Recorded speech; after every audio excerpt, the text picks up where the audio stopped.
राम राम जी। आत्मा मंथन में आपका स्वागत है।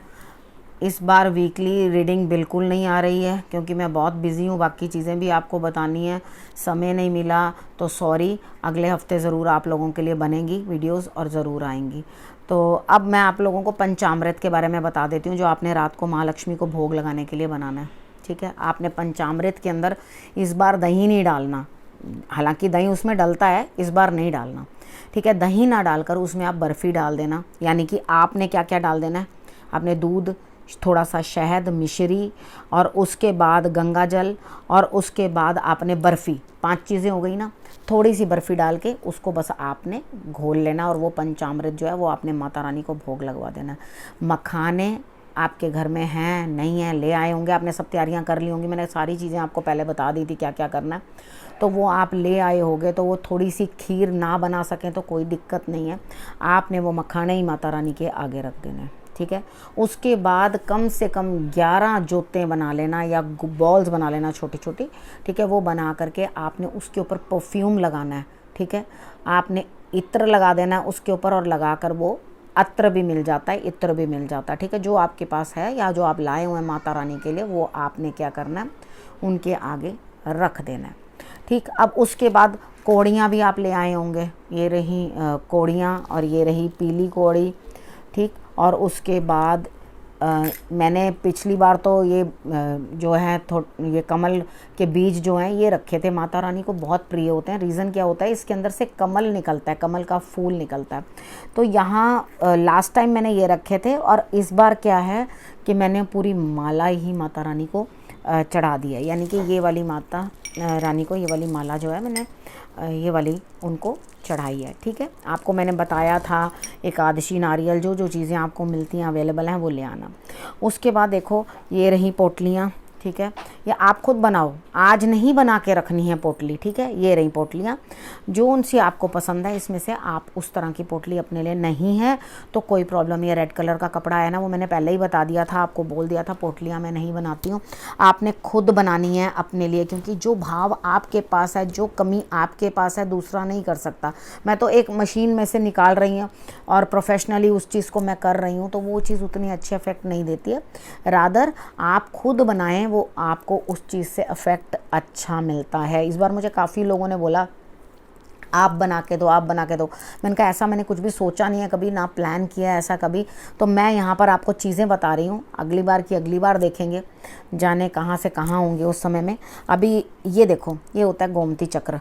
आपने विष्णु जी के ये सब चीज़ें पानी में से निकलती हैं। उसका रीज़न क्या होता है कि पानी के अंदर ही विष्णु भगवान जो है रहते हैं।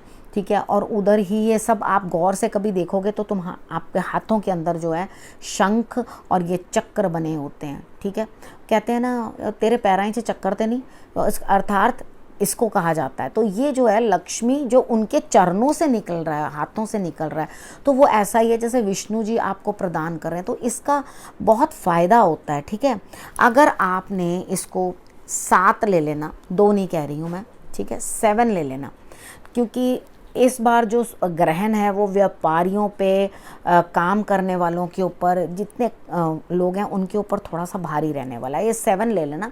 7 लेके आपने इसके ऊपर भी आपने तिलक कर देना, केसर हल्दी तिलक लगा के अक्षत डालने। अक्षत डालने के बाद आपने ये माता रानी के आगे रख देने, महालक्ष्मी के आगे आपने रख देना है। ठीक है, और उसके बाद ये वाली माला मैं इस बार माता रानी को चढ़ाने वाली हूँ। आपके पास भी ये माला हो तो, ये आप नहीं लाए हो तो ठीक है, तो ये आपने माता रानी को चढ़ा दी। किस तरह से मूर्तियाँ आपने पीछे रखनी है वो भी मैंने आपको समझा दिया था। किस तरह से पूजन करने के बाद आपने उनको साइड पे कर देना है। ठीक है, और ओरिजिनल जो है प्लेस आपने माता रानी को और गणेश जी को दे देनी है। ठीक, अब उसके बाद ये होती हैं पीली कौड़ियाँ और एक ब्लैक कौड़ी होती है बड़ी वाली, वो मैंने जो है रख रखी है। बड़ी वाली जो कौड़ी होती है वो मैंने आपको बताया था, यम के दिए में आपने जो है वो लगानी है। तो यम का दिया भी आज आपने लगाना है। ठीक है, हालांकि अमावस्या शुरू हो जाएगी शाम को, तो यहाँ पर आपने यम का दीप भी ज़रूर जलाना है। ठीक, और जो आपको 5 दिन के लिए जो दिए मैंने बताए थे आगे जलाने के लिए, सारा मैंने सब वीडियोस में आपको बताया, वो भी आपने ज़रूर चढ़ाना है। इस बार आप अगर इस तरह की आपको मिल जाएं कौड़ियाँ खैर अभी कहाँ एकदम से अर्जेंटली मिलेंगी, ये आपके पास मैंने सब पहले बता दिया था, आप लोग ले आए हो तो आप जो है इन कोड़ियों को आप जो है माता रानी को अर्पण कर सकते हैं। तो लाल या पिंक कलर का कपड़ा कोई भी ले लो, उसके अंदर 2 फूल आपने गुलाब के रख लेने हैं, 1 कमल का फूल रख लेना है। अगर कमल का फूल अवेलेबल नहीं है, शॉर्टेज हो जाती है, तो थोड़ी देर बैठना है, अपने हाथों के ऊपर आपने कमल का फूल इमेजिन करना है। कलर ऑटोमेटिकली आपको जो है अंदर से जैसा भाव होगा, जिस चक्र के साथ एक्टिवेशन होगी, वो ऑटोमेटिकली उस कलर का हाथ के ऊपर जो है आपके फूल बनना शुरू हो जाएगा। ठीक है, उसे आप माता रानी को अर्पण करना सर्वोत्तम है। ठीक है, उसके बाद ये भी बीज होते हैं, इसके अंदर भी कहीं ना कहीं तो कमल बसता ही है। ठीक है, नहीं प्राप्त हुआ है क्योंकि मुझे ये वीडियो अभी नहीं बनानी थी, आप लोगों के क्वेश्चंस आ रहे थे, तो मैंने इस वजह से ये वीडियो बना दी कि आप इस बीज में तो है ना, तो आपने क्या करनी है, माता रानी की आराधना कर लेनी है। इसी प्रकार से मीठे का भोग लगा देना है, अनार भोग लगवाओ, खिचड़ी बनाओ, और मैं तो उनके लिए स्पेशल जो है देसी घी की खिचड़ी बनाती हूँ, जिसके अंदर चने की दाल होती है और चावल होते हैं, चाहे मैं इतनी सी बनाऊँ। ठीक है, तो उसको मैं माता रानी को भोग लगवाती हूँ, उनको वही उनको खिलाती हूँ दही के साथ। लेकिन अभी मैं जो है उनको दही नहीं खिलाऊंगी क्योंकि हमने खुद नहीं खाना होता। ठीक है, तो मैं माता रानी को दही ना खिला करके दही थोड़ा सा दूर पे रख दूंगी उनके। ठीक है, बाकी उनकी इच्छा मैं भाव से दूंगी नहीं। ठीक है, तो वो आपने क्या करना है, इसको आपने माता रानी को जो है चढ़ा देना है। बाकी मैंने आपको ग्रहण के बारे में बता ही दिया था कि उसका सूतक जो है पहले स्टार्ट हो जाएगा, तो आप लोगों ने जल्दी जो है, पंचांग आ चुकी है, पंचांग में पूजा का समय आज का सब दे दिया गया है। ठीक है, और उसके बाद किस समय आपने पूजा करनी है आप उसको प्लीज़ रेफ़र कर लेना, टैली कर लेना। बाकी अगर और कोई क्वेरी है तो लास्ट मोमेंट पे भी पूछोगे तो मैं कोशिश करूँगी कि आपकी बातों के जवाब दे सकूँ। ठीक है, ये सब चीज़ें मैंने आपकी जानकारी के लिए बताई हैं। देखो, आपने बिल्कुल कुछ भी उठाना नहीं है ना, आपने आज उठाना है, सब ढक देना और उसके ऊपर कुशा रख देनी है। ठीक है, या तुलसी का पत्ता रख देना है, यानी कि मंदिर के ऊपर आप साफ़ कपड़ा जो है अपना ढक देना ये सामान, क्योंकि इतना सारा आप रात को उठा नहीं पाओगे। तो ये सब रखने के बाद आपने एक कपड़े से उसको साफ़ कपड़े से कवर कर देना है। कवर करने के बाद उसके ऊपर आपने कुशा जो है रख देनी है। ठीक है, देखो खूब अच्छे से तैयार होना, सजना धजना, क्योंकि जो गुरु से रिलेटेड होते हैं, यानी कि उनको कहीं ना कहीं जो है गुरु का प्रभाव होता है जिनके अंदर, वो बड़े सादे से रहते हैं, बड़े सिंपल से। ठीक है, तो यहाँ अगर शुक्र का प्रभाव ज़्यादा होता है, आप बहुत सजते धजते हैं और अपने ऊपर बहुत ध्यान रखने की कोशिश करते हैं, और जब ये दोनों का मिला जुला इफेक्ट हो तो आपके अंदर दोनों प्रभाव दिखाई देते हैं। तो आपने करना क्या है, आपने खूब अच्छे से तैयार होना है, क्योंकि आप माँ लक्ष्मी के स्वागत की तैयारी कर रहे हो। आपने दोनों साइड जो है आपके घर का जो दरवाज़ा है, मेन डोर जो है, वहाँ पे जैसे किसी के आने पे हम लोग तेल चोते हैं, तो वैसे ही आपने तेल चो देना है।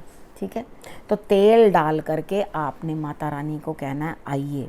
गौमूत्र से पहले छिड़क लेना, स्प्रे कर लेना, परफ्यूम कर लेना।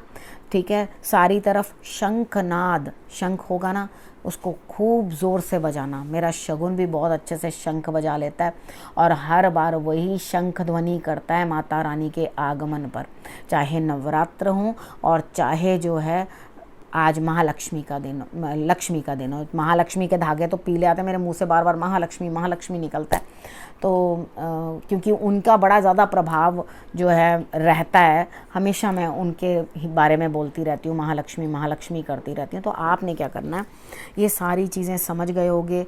कोई भी दिक्कत है, माता रानी को मैंने आपको बता दिया, मैं क्या क्या करती हूँ वो सब चीज़ें जो हैं मैंने आपको बता दी।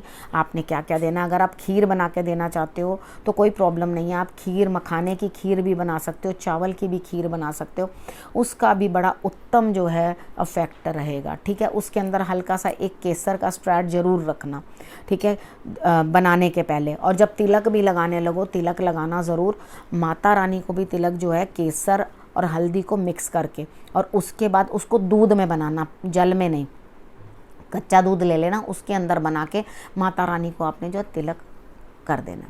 ठीक है, गणेश जी को आपने तिलक कर देना, और उसके बाद आपने करना क्या है, आपने ग्रीन कलर का कोई भी, इलायची हो सकती है, कुछ भी हो सकती है, वो भोग भी ज़रूर लगाना है। बाकी चीज़ें तो आप अपने अपने भाव से, अपने घर के रिवाज से जो जो कर रहे हैं वो कर लेना। बाकी इलायची ज़रूर भोग लगवाना, चाहे सारी रख देना, ठीक है। उसके बाद नमक, मैंने बताया था नमक, झाड़ू सब ले आए हैं। झाड़ू का इस्तेमाल आज नहीं करना, आज उसे लाकर आपने पूजा स्थान पे रख देना है, क्योंकि ये क्वेश्चन मैं शायद बीच में से मिस कर देती कि आपने पूछा था मैं आज ही लगा लूँ झाड़ू। जी नहीं, जी नहीं, आज बिल्कुल नहीं लगाना झाड़ू, उस झाड़ू को, ठीक है। तो आपके पास और भी झाड़ू होंगे, अभी आप उसको लगाओ, पुराने वाले निकाल दिए होंगे आपने। और उसके बाद जो है इस झाड़ू पे आप करेंगे तिलक, उसके बाद आप मौली बांधेंगे, ठीक है। उसमें से इतना सा टुकड़ा, ठीक है, प्राप्त हो जाए तो बहुत अच्छा, नहीं तो झाड़ू में से निकाल लेना। मुझे तो इस बार प्राप्त हो गया, ठीक है। तो उस झाड़ू के इतने से तिनके को आपने अपने घर से अंदर हो तो राइट, बाहर से देख रहे हैं तो लेफ्ट, ठीक है, लेफ्ट हैंड को मौली से बांधकर उस झाड़ू को आपने आज अपने दरवाजे पे ज़रूर लगा लेना। अब सोचोगे ये क्या था, ठीक है ना। मैं ऐसे ही पूजा करती हूँ, जो जो करती हूँ आपको सब चीज़ बता रही हूँ, ताकि आप भी वही फॉलो कर सको। बाकी अपने घर के रिवाज साथ, वो मैं हर बार कहती हूँ, जो बच्चे अपने घर के रिवाज लेकर साथ में चलते हैं उनको बच्चों को कष्ट नहीं आता, उनके बच्चों को परेशानियाँ नहीं आती। बाकी जो मैं नई चीज़ें बताती हूँ, मैं खुद भी नई नई चीज़ें जो हैं पकड़ने की कोशिश करती हूँ, फॉलो करने की कोशिश करती हूँ। उसके बाद आपको मैं जो यम का दिया जलाना है, जो 14 नाम लेने हैं, ठीक है। हालांकि चतुर्थी को करना होता है, वो 14 नाम लिए जाते हैं उनके, तो आपने आज भी लेने हैं, ठीक है। 14 नाम लेने हैं, तो 14 नाम मैं आपको जो है इसमें बता दूंगी लिख कर, ठीक है। नहीं तो बोल कर बता दूंगी, अभी नहीं बता सकती, लिख दूंगी मैं बीच में आपके वीडियो के अंदर। उसके बाद हनुमान जी को भी कपड़े वपड़े जो आपने नए पहना दिए होंगे, तैयार कर दिया होगा, हनुमान जी को गुलाब जो है आपने चढ़ा देना है। गुलाब का इत्र आपने उनको जो है समर्पित करना है हनुमान जी को, ठीक है। रोज़ फ्लावर्स, रोज़ पेटल्स, ये सब लेकर आपने हनुमान जी को जो है अर्पण कर देना, उनको हार चढ़ा देना है, ठीक। अब उसके बाद जब आपने उनको ये हार चढ़ा दिया, इत्र दे दिया, सब कुछ उनका अच्छे से श्रृंगार कर दिया, सब कर दिया, आपने राम रक्षा स्तोत्र का पाठ कर लेना। राम रक्षा स्तोत्र का पाठ करके उसके बाद हनुमान चालीसा बोलनी है। मैंने आपको कहा था कुछ भी इधर उधर, पहले वीडियो में भी बताया, इधर उधर कुछ भी टूना या किसी का कुछ भी कोई करे तो वो आपके ऊपर कोई परेशानी नहीं आएगी, ठीक है। अब उसके बाद आपको करना क्या है, आपने सिर्फ बजरंग बाण का, हनुमान अष्टक का, जिसको ऐसा लगता है मुझ पे किसी ने कुछ किया है या कुछ है, आपने थोड़ा सा दूध और शहद ये लेकर के आपने हनुमान जी को भोग लगाना है। पंचामृत जो बनाया वो भी आप भोग लगवा सकते हो, कोई प्रॉब्लम नहीं है, ठीक है। उसके बाद उस प्रसाद का सेवन खुद कर लेना, थोड़ा बनाना, जो बच जाए उसको फ्रिज में रख के कुशा या तुलसी, जिन्होंने तुलसी नहीं तोड़ी, मैंने पहले बताया था तुलसी तोड़कर रख लेना, उन्होंने अब क्या करना है, शाम को तुलसी पे भी दिया करना है। और उसके बाद आपने जो है बाकी भी दिए हर जगह जलाने हैं, नलके पे और बाहर यम का दिया जो जलाना है वो भी अभी जलाना है, ठीक है। सब जगह जो है आपने ये काम कर देना, ठीक। सब कुछ समझ में आ गई है। अगर कुछ बीच में से मिस हो गया, देखो आज के दिन जब हम लोग ये हनुमान जी के लिए पूजा बताते हैं, तो आप कोई हनुमान जी की जयंती नहीं होती, यानी कि उनका कोई जन्मदिन नहीं होता उस दिन। असल में लंका से वापस आए थे, लंका से वापस आने पर जो है उनको पारितोषक के रूप में जो है माला दी थी उन्होंने कि ये आपके लिए है। तो उन्होंने क्या किया, दांत से तोड़ तोड़ के माला जगह जगह बिखेर दी और मोती बिखेर दिए। और उन्होंने, सबने पूछा क्या कर रहे हो, श्री राम ने दिया इतनी अनमोल है, तुमने इस तरह से इधर उधर क्यों फेंक रहे हो उसको निकाल निकाल के। क्योंकि लक्ष्मण जो था वो अपने भाई के लिए बहुत ज़्यादा समर्पित था, और उन्होंने कहा कि ये क्या कर रहे हो तुम। तो उनको लगा मेरे भाई की दी हुई चीज़ का ये अपमान करें। उन्होंने कहा नहीं नहीं, मैं तो देख रहा हूँ कि क्या इसके अंदर मेरे राम है जो उन्होंने दिया है।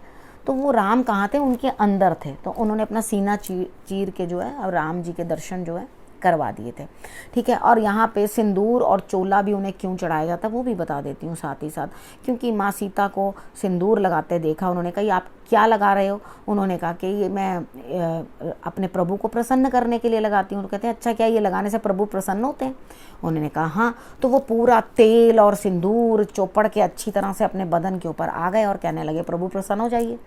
तो यहाँ पर प्रभु हंसने लगे और उन्होंने कहा कि इनके जैसा अनन्य भक्त मेरा कोई नहीं है। ठीक है, तो जॉब की दिक्कत हो, कोई भी दिक्कत हो, XYZ, आज तो बस महालक्ष्मी को प्रसन्न करने का दिन है, तो आप हनुमान जी की आराधना भी कर सकते हैं। ठीक है, अपना घर बहुत अच्छे से साफ़ रखना है। मैंने एक छोटी सी वीडियो में आपको बताया भी है किस तरह से मैंने चीज़ों को जो है जितनी मूर्तियाँ थी, पिक्चर्स थी, विग्रह थे उनके, किस तरह से मैं उनको जो है पानी में डाइल्यूट करके और उसको पौधों के अंदर डाल रही हूँ। तो आपने भी ऐसे करना है।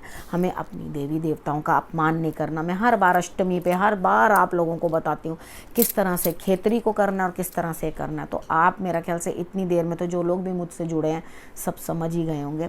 तो धर्म भी उन्हीं की रक्षा करता है जो धर्म की रक्षा करते हैं। तो हमें अपने धर्म की रक्षा ज़रूर पर ज़रूर करनी है और बहुत अच्छे से दिए जलाओ और अपनी दिवाली मनाओ।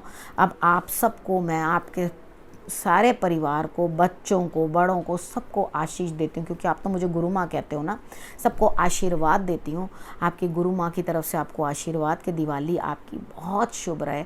आपके ऊपर भगवान की माँ लक्ष्मी की असीम कृपा हो। देखो मैंने फिर माँ लक्ष्मी बोल दिया। ठीक है, तो लक्ष्मी की आपके पास असीम कृपा हो। ठीक है, और जब भी आप पूजा करें तो आप अच्छे से करें, सब परिवार बैठ के पूजा करें। ठीक है, और उसके बाद जो एंटरटेनमेंट करना है वो करें। ठीक है, इस विषय को यहीं समाप्त करती हूँ। अगले विषय के साथ फिर से आपके पास आऊँगी। तब तक के लिए नमस्कार।